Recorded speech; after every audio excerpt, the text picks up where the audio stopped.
सतगुरुदेव की जय। बंदी छोड़ कबीर परमेश्वर जी की जय। बंदी छोड़ गरीबदास जी महाराज जी की जय। स्वामी राम देवानंद जी गुरु महाराज जी की जय हो।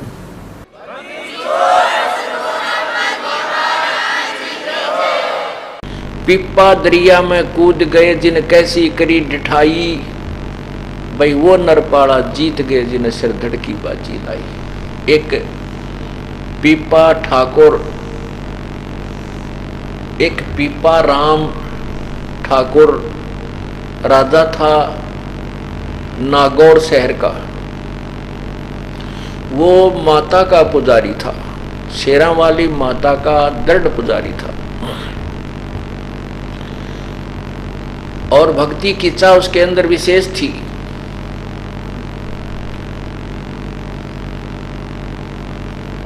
भक्ति की चाह उसके अंदर विशेष थी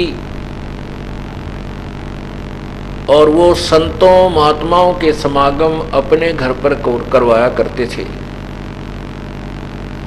उधर से पूर्ण परमात्मा कबीर देव जी काशी में प्रकट थे और स्वामी रामानंद जी को उन्होंने तत्व ज्ञान से परिचित करवा दिया था। उसके बाद रामानंद जी की मंडली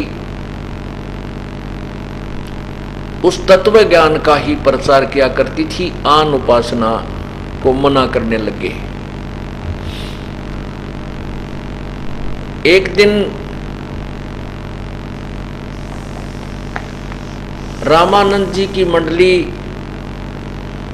और पीपा ठाकुर राजा के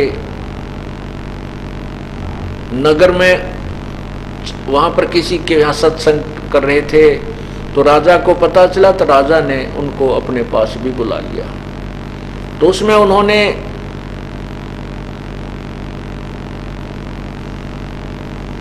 पूर्ण परमात्मा की महिमा का गुणगान किया और अन्य जो पूजाएं थी उनको छोड़ने के लिए प्रेरित किया। राजा ने कहा कि महात्मा जी, मैं तो शेरा वाली माता की पूजा करता हूं, मैं इससे ऊपर किसी शक्ति को नहीं मानता, कोई पावर नहीं है। तब रामानंद जी ने कहा कि अब तो हम जा रहे हैं और फिर आएंगे। तो उस पीपा जी ने कहा कि मेरे से माता साक्षात बातें करती है, मैं आपकी बातों में आने वाला नहीं हूं। तब रामानंद जी ने कहा कि आप माता की जब भी कोई पूजा करते हो, जब आपसे वो साक्षात्कार हो उनका, तो आप उससे पूछना कि आपसे ऊपर कोई शक्ति है कि नहीं। अब रामानंद जी वहां से चले गए अपनी मंडली को लेकर के। अब राजा ने अपनी विधिवत पूजा की, उसको तो कसक लगी और फिर वो माता का साक्षात्कार हुआ। तब माता से प्रश्न किया कि हे माता, हे दुर्गा, क्या आपसे भी ऊपर कोई शक्ति है? तो दुर्गा ने कहा, हाँ भाई, मेरे से ऊपर भी शक्ति है, क्योंकि ये देवता है, ये झूठ नहीं बोलते हैं, तो हम इनकी महिमा उलट सुलट गाते रहते हैं। तो उसने कहा, हाँ भाई, मेरे से ऊपर बहुत बड़ी शक्ति है, लेकिन वो तुम्हें मिल नहीं सकती, वो दर्शन नहीं देती, उसकी साधना व्यर्थ है। इस बात की खटक और लाएगी पीपा का, भाई जब इन तो ऊपर शक्ति है और वो कहते हैं वो दर्शन देती है, जो अभी संत आए थे। तब उसने कहा, माता, अभी वो संत जो आए थे वो कह रहे थे कि वो शक्ति की प्राप्ति हो सकती है उस परमात्मा की। ने बोली, भाई अगर तूने उससे उस परमात्मा से मिलना, हर कोई मिलाने वाला मिल जाता तो कोशिश कर लेना। यूं कहकर अंतर्ध्यान हो गई। अब दोबारा जब वो रामानंद जी गए मंडली लेकर के, तो तत्व ज्ञान सुना और कहा, मैंने माता से पूछ लिया है कि वास्तव में और शक्ति है, तो मैं आपके साथ चलूंगा। मैं इस राज्य को त्यागता हूं। अब उसने रामानंद जी ने सोचा, ये राजा ये तो किरा कौन से मूड में है, और फिर यू वहां जाकर शर्मा दर्द करेगा, नु कहेगा मेरा राज छुटवा दिया, फलाना करवा दिया। तो बोला, जी अभी तो हम कहीं और जा रहे हैं और आश्रम की तरफ नहीं जा रहे हैं, आप फिर वहां आश्रम में आ जाना। अब राजा उसने कहा भी ठीक है। उधर से उसकी 3 रानियां थी। हाँ, उसकी 3 रानियां थी राजा पीपा की। तो वो तीनों रानियों ने भी कहा कि हम भी आपके साथ चलेंगी, हम भी आपके साथ चलेंगी। अब पीपा जी को समस्या होगी। उसने रामानंद जी से कहा कि हे गुरुदेव, या तो समस्या ज्यों की तो रहेगी, ये रानियां मेरे साथ फिर चलेंगी, वो बखेड़ा वहां फिर रहेगा, इनकी रोज लड़ाई रहेगी, मैं इनके सुलटाने में लग गया रहूँगा। हे भगवान, अब इन तो पीछा और छुटवाओ, आपका कोई विधि बताओ। तब परमात्मा रामानंद जी ने कहा कि एक तरकीब है, तीनों को बुलाओ। अब तीनों रानी, परमात्मा बोले भी, रामानंद जी बोले भी ठीक है, तुम भी बोलो तैयार, राजा के साथ चल पड़ना। तो तीनों की तीनवा ने सारे गहने पहन लिए, कोटी जितने भी थे, हार भी, दो आड़े को वो सोने के कड़े बना रखे जो भरा भरा पहरा करते राजस्थानी है, और पाया में भी और काना में भी, सारे पूरी लद पद होगी सोने में, और बढ़िया सुंदर कपड़े पहन लिए। तीनों अपना तैयार होकर आगे चलो हम भी चलेंगे। अब बता, ये कोई वैराग धारण करने की तरीका था उनका। तब रामानंद जी बोले, बहन बेटी बात सुनो।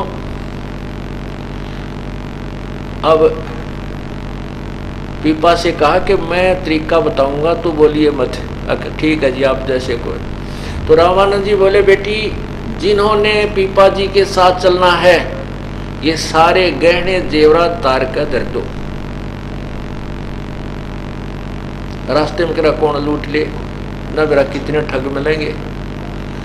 अब वो तीनों चली गई। उनमें से एक का नाम सीता था। उस सीता ने तो सारे गहने तार तोड़ कर धर दिए, सिंपल ड्रेस पहन ली, साधारण से साड़ी, और उन दोनों ने नहीं उतारे। जब राजा ने, वो सीता तो आके खड़ी होगी जी मैं तैयार हूं, मैंने तो ये सब उतार दिए गहने। वो दोनों कहने लगी, गहने ना छोड़ा हम, ये ना छोड़े हमारे पे, हम ना चलते, हम ना जाते, गहने कौन छूटे। तो परमात्मा और रामानंद जी बोले, ले भाई आधी बीमारी तक कटी, एक रहेगी, अब इसने भी देखते हैं। तो उसने कहा, बेटी वह जो सीता रह गई थी कि बेटी ऐसे नहीं चला जाएगा, वहाँ तो मेरा ने कितनी बुढ़ी अच्छी सुननी पड़ेगी दुनिया की, कि कौन क्या क्या कहेगा, तुम्हारी जवान अवस्था है बेटी, वहाँ ऐसे नहीं जाया जाएगा।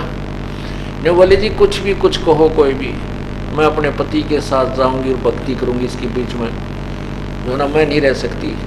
तो उसने कहा, बेटी अगर आपने चलना है तो ये साड़ी उतार दे, नग्न होके चलना पड़ेगा तुझे हमारे साथ। सीता बोली, अभी ले। वो जब लागी साड़ी उतार, तब रामानंद बोले, बस बेटी बस बस डट जा। तब कहा, पीपा ये तेरा बिल्कुल सच्चा साथी है, ये आत्मा परमात्मा को चाहने वाली है, ये तुझे बाधा नहीं करेगी भक्ति में, कहीं पर भी आप इसको साथ ले सकते। अब रामानंद जी तो दूसरी साइड में चले गए और कहने लगा, अब तू आ जाइए, अब फिर देख कमजोरी। अब राजा ने क्या किया, घोड़े हैं और उन पर नरा धन धर लिया, कूड़ा ले जाऊंगा, फिर वो धन धर के घोड़िया पे अब भंडारा करूंगा गुरुजिया के पास जाके, और घने घोड़े ले रहा। तो 5-7 दिन के बाद वो रामानंद जी के आश्रम में पहुंच गया, सारे साजबाज ने ले गए, सैनिक भी साथ में। तब रामानंद जी के पास राजा पहुंचा, साथ में वो उसकी पत्नी थी। तो रामानंद जी ने कहा, अरण्य खूब, वो तो राजा वाली वेशभूषा में था जब तक। तब रामानंद जी ने कहा कि, स्वामी जी ने कहा कि राजा यहाँ तो आपने दास बन के रहना होगा, राजा बनकर नहीं, और जितने भी तेरे ये घोड़े गाड़े हैं इनने भाई तो छोड़ा वापस, इनके यहाँ कहाँ रखेंगे। तो उसी समय कहते हैं उसने सारे घोड़ों को वहीं बेच कर जितना धन था और सारे का भंडारा करवा दिया गुरुदेव के आदेश से, और सीता और वो दोनों रहने लगे। एक दिन क्या हुआ, ये भोले बहुत होते हैं, संत विश्वासी होते हैं। तो पीपा और सीता वो जमुना के किनारे बनारस में, काशी में घूम रहे थे। अब उन्होंने इतना तो सुना था कि भगवान श्री कृष्ण की द्वारका दरिया में यानी समुद्र जल ने डबो रखी है। अब उनको पूरी कथा का ज्ञान नहीं था। ऐसे दोनों जने, वो पीपा और उसकी पत्नी सीता, ऐसे नहर की पटड़ी दरिया के साथ साथ टहल रहे थे। और स्वामी रामानंद जी कहीं बाहर चले गए थे अपने सत्संग उद्देश्य से। तो वो बैठे बैठे बातें करने लगे। भोले तो होते हैं संत। सीता, पीपा ने कहा, सीता सुना है भगवान की द्वारका जल में डूब गई थी, पता नहीं कहाँ सी होगी। इच्छा करता है कि भगवान से मिलने एक बार आए हुए द्वारका में चलते हैं, भगवान वहां मिलेगा। उनकी बात एक लफंडर सा पाली सुने था। वो बोला, मैं बताऊं द्वारका किससे है, कहाँ, इसमें ये यो दिखो ना, वो गंगा के बीच में दरिया में निशान बता दे, वहां सी है। और अच्छा, अब उनके देखते देखते दोनों आने डांक मार दी। अब चल भगवान से मिलाते। अब कहते हैं पूर्ण परमात्मा ने उसके लिए क्या लीला की कि वहां पर एक द्वारका रच दी उस जल में, दरिया, उस जमुना के जल में, गंगा के जल में। और ऐसे ही वहां कृष्ण रूप धार के पूर्ण परमात्मा उस पीपा और सीता के साथ रहा, उनको खूब अच्छे भोजन करवाए हैं। और भाई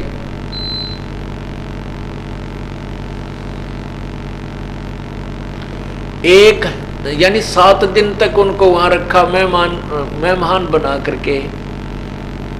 उधर से क्या हुआ कि वहां आसपास नगरी में शोर मच गया कि 2 भगत, 2 साधु और गंगा में डूब कर मर गए। उस पाड़ी ने धमकावे, सारे उस ग्वाले को धमकावे और उसको बुरा भला के निकम्मे, तूने क्या किया, यू तूने क्या कहा इनको।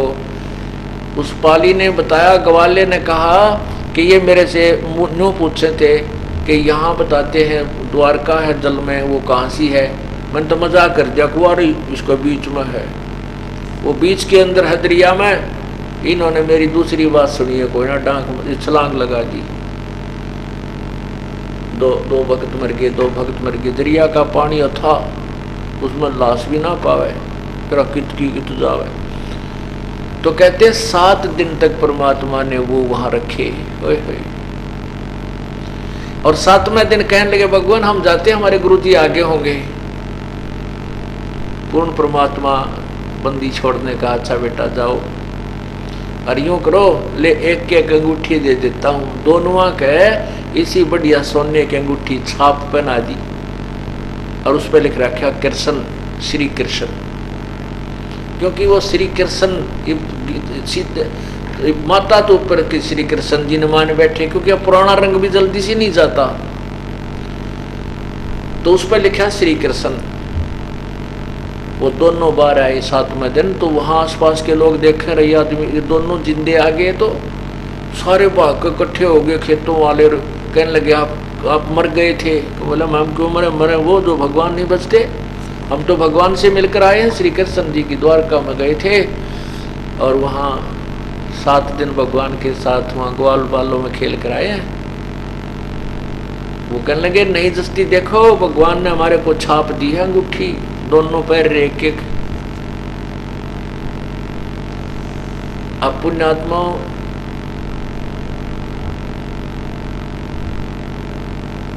परमात्मा जो है, ये समर्थ शक्ति है, वो पूर्ण ब्रह्म है। इस भक्ति को जीवित रखने के लिए वो ना जाने क्या क्या लीलाएं करता है।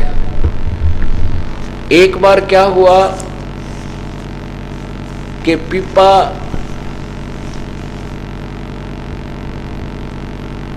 और सीता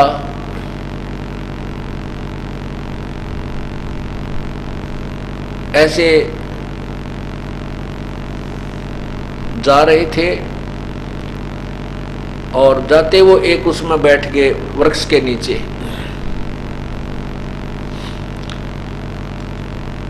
एक सेठ वहां पर आया और उसने कहा कि बाबा जी तेरे को भूख लगी होगी। कहाँ भाई, भूख तो लगी जाती है। तो उनको भोजन कराया, अच्छी तरह आहार करवाया। फिर कहने लगा कि इस औरत का तू क्या करेगा बाबा जी, ये दुखी हो रही तेरे साथ, इसको मेरे साथ भेज दे, मुझे दे दे। मैं बोला ले जा भाई, तेरा भलाओ, मैं भी दुखी हो रहा हूँ, इस तरह ले जा। और सीता उसके गेल उठ कर चल पड़ी। अगदा भगवान तो सेठ के पास जा, इसको आवश्यकता होगी रोटी टुक्का बनाने की, खाना खुना बनाने की, चलेगी। अब उसने सेठ ने तो ऊपर चौबारे में छोड़ दी, तू यहाँ नहा धो ले और कपड़े कुपड़े बदल ले, अच्छे बढ़िया कपड़े ला दिए। अब सेठ जी आध घंटे के पाछे गया, ऊपर कुआड़ खोले तो वहाँ शेरनी का रूप धारण करके वह शेरनी दिखाई दी। और सेठ जी तो उल्टा कुला करता हुआ पड़काड़े में गनूल लोट करता हुआ तड़ा आ गया, पड़ा मर गया मर गया मर गया। क्या हो गया तो किसी नहीं बताओ। भाजा गया जहाँ पीपा जी बैठे थे, कहने लगे महाराज जी उसने ले आओ ना भाई, राख तो है अभी तो कुछ दिन राखते ले, आज भी ना पूरा भी दिन ना होया रहता है। ने बोला नहीं कति मर जाएगा मैं तो मार दिया, बड़ा वो शेरनी बन की बात है। जब पीपा गया ने बोला आजा भगवान, इसे बुद्धि इन तो बहुत मिल लेंगे आपको। इस प्रकार पुण्यात्माओं परमात्मा के नाम पर लगने के बाद कुछ आपत्तियां भी आती हैं, परमात्मा उनकी मदद भी करता है। एक दिन क्या हुआ, पीपा जी जा रहे थे शहर में, एक मुसलमान के घर जन्म एक तेलन बैठी थी दुकान, वो अपने घर पे बाहर मतलब कहीं मिल गई रास्ते में। और राजा और पीपा ने कहा कि बेटी राम राम बोल, राम राम। ने बोली क्योंकि मुसलमानों में कहते हैं कि राम नाम जब बोल रहे हैं जब कोई मर जा, वैसे राम नहीं कहते वो। तो मालन बोली कि राम राम क्यों बोलूं, हमारा कोई मर रहा है, तुम बोलो राम। ने बोला अच्छा राम राम कोई मरने के बाद बोला जाता है, कहाँ हमारे तो मर जाना कोई जब राम बोला करें। पीपा कहे तेरा कौन इसम, तेलन कहे तेरा कौन इसम, तेरा कौन धर्म है, तू मुझे राम राम कहने को बोल रहा है। पीपा बोला तेरा मरियो खसम। अक्चल राम तो बोल रहे तेरा खसम मर जाएगा, पति मर जाएगा। अब मालन घर पे आई, देखा तो तेली जो है अपने उस बैल के लिए घास को ठीक चारे को ठीक करे था, न्यार रोड़े था, चनों का घास सा था, उसको ऐसे करके उसमें तो वो मोटे मोटे लकड़ी से बाहर निकाल दिया करें उसको, भाई पशु को खाने में दुखी ना हो, ऐसे कर रहा था। तो उधर से संत ने कहा तेरा मरियो कसम, ओड़े लो टिक गया, वो मर गया। अब पीपा वो तेली मर गया। और जो ही उस तेलन ने आके घर पर देखा तो तेली मरा पड़ा। तो वो आसपास के लोग इकट्ठे हो गए और कहने लगे लाओ किताब बोलो इब राम राम। पीपा जी फिर पहुंच गए, अकमाई ले ही बोल तू राम राम। अरे पति मर गया तेरा, अब तो राम बोलेगी। तब पाया पड़ गए सारे, वो जितने भी परिवार के सदस्य थे, सारी कहानी बताई उसने जी, ऐसे ऐसे मेरे से मुख से ये निकल गया कि तुम बोलो राम थारे मर जा, जब तुम बोलो हमारे कोई मर गया, जब हम तो तब बोलते हैं हमारा कोई मरा थोड़ा ही है। तो ये बोला ले तारा मरे जागा, तेरा पति मर जाओ। फिर तब बोलेगी भगवान का नाम तू। फिर पैर पकड़ लिए सारे उस कुल के लोगों ने, मालन ने, उस तेलन ने भी माफ़ी मांगी। तब परमात्मा ने वो पकड़ कर उस पीपा जी ने पकड़ कर बाजू और तेली खड़ा कर दिया, उठ भाई। तब उनको प्रचार समझाया कि भगवान के नाम में ये भिन्नता मत करो, राम कहो, अल्लाह कहो, साहेब कहो चाहे खुदा, और सर्व आत्माओं साहेब की वो ना ही कहो से जुदा, वो सब आत्माओं से एक परमात्मा की है। तुम ऐसी बाढ़ बना कर मत बैठो, हम राम नहीं कहें, हम अल्लाह नहीं कहें, नहीं, ये सब शक्ति बोधक शब्द हैं उसी परमात्मा के। तो पुण्यात्माओं, जब रामानंद जी थक गए और कहा कबीर प्रभु से कि प्रभु आप ही संभालो, सारे साथ बात रहे, तब परमात्मा ने उस पीपा जी को भी, कबीर परमेश्वर ने पीपा जी को, रविदास जी को और मीराबाई को और भी बहुत से जो उनके उपदेशी थे जो उनको उपदेश दिया और उनका कल्याण किया। अब पुण्यात्माओं, साधना पूर्व जन्म की जो साधना थी उस पिछले जन्म की कमाई से ही इतनी हिम्मत आती है कि दरिया में कूद जाना, अपनी पत्नी को किसी के साथ भेज देना, उनको विश्वास इतना दृढ़ बन जाता परमात्मा पे कि इसको आंच नहीं आ सकती, ये सत्य के ऊपर है और प्रभु हमारे साथ है। तो इतना दृढ़ विश्वास होना भी कोई बालकों का खेल नहीं है। ये भी पूर्व जन्म जन्मांतर के ना जाने कितने जन्मों की पुण्य कमाई आपके साथ होती है।